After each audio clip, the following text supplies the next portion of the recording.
नमस्कार। आचार्य सलील चैनल में आप लोगों का स्वागत है। आज का जो विषय है वो ये है कि क्या भारत के मुसलमान जो हैं क्या आगे चल के हिंदू बनेंगे। भारत में जो इस्लाम था वो तो धीरे धीरे आ ही गया था, ख़ास तौर से मोहम्मद पैगंबर साहब के आने के बाद। और हम जब देखते हैं तो भारत में पहली जो मस्जिद थी वो केरला में बनी थी और इसके बाद धीरे धीरे इस्लाम यहाँ पे फैला था। लेकिन सही मायने में हम देखें तो इस्लाम को फैलाने का जो श्रेय जाता है, चाहे वो ताकत से हो, चाहे वो तलवार की नोक से हो, चाहे वो धमकियों से हो, तो ये काम किया औरंगजेब ने। औरंगजेब जब बादशाह बने तो उन्होंने 50 साल तक जो शासन किया इस मुल्क में, वो जो शासन था उनका वो बहुत कठोर शासन था और उन्होंने हिंदुओं को इस्लाम कबूल करवाया। और ये वो दौर था जबकि एक सनातन देश जो था वो इस्लाम की तरफ बढ़ने लगा था। लेकिन जैसे कहते हैं ना कि वक्त कभी स्थिर नहीं होता, औरंगजेब का देहांत हुआ और औरंगजेब के देहांत के बाद धीरे धीरे मुग़ल सल्तनत जो थी वो पतन की तरफ गई और अंग्रेज़ों का शासन आया। और अंग्रेज़ों के शासन का जो 200 साल का दौर था, वहाँ पे अंग्रेज़ों ने हिंदू और मुस्लिम को लड़वा के और उन्होंने भी अपना शासन किया और इसके बाद 1947 में भारत को आज़ादी मिली। मैंने अपने रिसर्च में पाया कि क्या कभी औरंगजेब के मरने के बाद क्या मुसलमान हिंदू बने। मैं अपने फॉलोअर्स को बताना चाहता हूं कि मेरे बहुत से फॉलोअर्स जो हैं वो पाकिस्तान के हैं और वो मुझे बताते हैं कि हमारे जो पूर्वज हैं, कोई पंजाब का था, कोई मध्य प्रदेश का था, और ये वो लोग थे जो दलित थे, कुछ तो क्षत्रिय थे, कुछ ब्राह्मण भी बने और जाहिर है वो तलवार की नोक में बने थे। और ये पूर्वज थे जो औरंगजेब के टाइम पे जिन्होंने इस्लाम कबूल किया था। औरंगजेब के मरने के बाद और अंग्रेज़ों के शासन के बीच में काफ़ी मुस्लिम जो थे उन्होंने हिंदू धर्म में वापस आए और हिंदू धर्म उन्होंने कबूल किया। लेकिन उनको सही मायने में वो सम्मान नहीं मिला जो उनको मिलना चाहिए था। आज भी ऐसे लोग जो हैं आपको हरियाणा, पंजाब, दिल्ली के आसपास के इलाके में मिलेंगे जिनको मूला कहा जाता है। और ये लोग जो होते हैं इनके नाम जो है हिंदू नाम होते हैं और वो दूसरा नाम जो होता है उनका वो मुस्लिम नाम होता है। वो बाकायदा नमाज पढ़ते हैं, इस्लाम धर्म को मानते हैं। और इसका जो कारण रहा है, दरअसल वो कारण ये था कि हिंदुओं ने उनको वो प्यार नहीं दिया जो उनको मिलना चाहिए था। और इसके लिए हमारे यहाँ की जो सबसे बड़ी समस्या थी वो वर्ण व्यवस्था थी।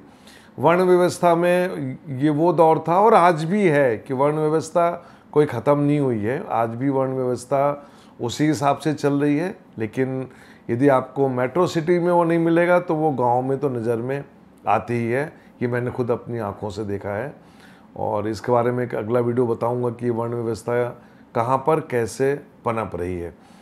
मैं इस वीडियो का जो विषय है कि क्या मुस्लिम हिंदू बनेंगे, तो मैं बताना चाहता हूँ कि मुस्लिम हिंदू बने थे लेकिन उनको एक सम्मान नहीं मिल पाया। सम्मान क्या होता है? सम्मान ये होता है कि जैसे कि मुझे आरएसएस के एक पुराने प्रचारक ने बताया कि सम्मान जो होता है वो ये होता है कि आप ऐसे लोगों के साथ में रोटी और बेटी का संबंध बनाएं। जब तक आप वो संबंध लेके नहीं चलेंगे तब तक मुस्लिम जो है कभी भी अपने आप को सुरक्षित नहीं मानेगा। तो मेरा ये मानना रहा है कि यदि मुसलमानों को हिंदू धर्म में लाना है तो कहीं ना कहीं एक हम लोग को भी एक लिबर्टी देनी पड़ेगी, उनको वही सम्मान करना पड़ेगा और इस बात को मानना पड़ेगा कि जो उनके पूर्वजों ने गलती की थी, जो भी कारण रहा हो, क्योंकि कारण बहुत थे, इस्लाम कबूल करने के पीछे बहुत से कारण थे जो मैंने वीडियो की शुरुआत में बताया। लेकिन यदि आज उनके बच्चे या अगली जनरेशन जो यदि वो हिंदू हिंदू धर्म कबूल करना चाहती है, तो उसके पीछे ये कुछ कारण हैं जिस पे हम लोग को एक बार सोचना पड़ेगा। अब हम जाते हैं भारत की कुंडली में कि क्या भारत की कुंडली में ऐसा नज़र आ रहा है कि मुस्लिम्स हिंदू बन सकते हैं क्या। तो इसके लिए हम भारत की कुंडली में देखते हैं। तो जैसा कि मैं अक्सर बताता हूँ कि वृष लग्न की कुंडली और लग्न में राहु बैठा हुआ है, और अक्सर मैंने बोला है कि जब भी हम मुस्लिम्स और क्रिश्चियंस को देखते हैं तो हम दो ग्रहों पे फोकस करते हैं, शनि और राहु पे।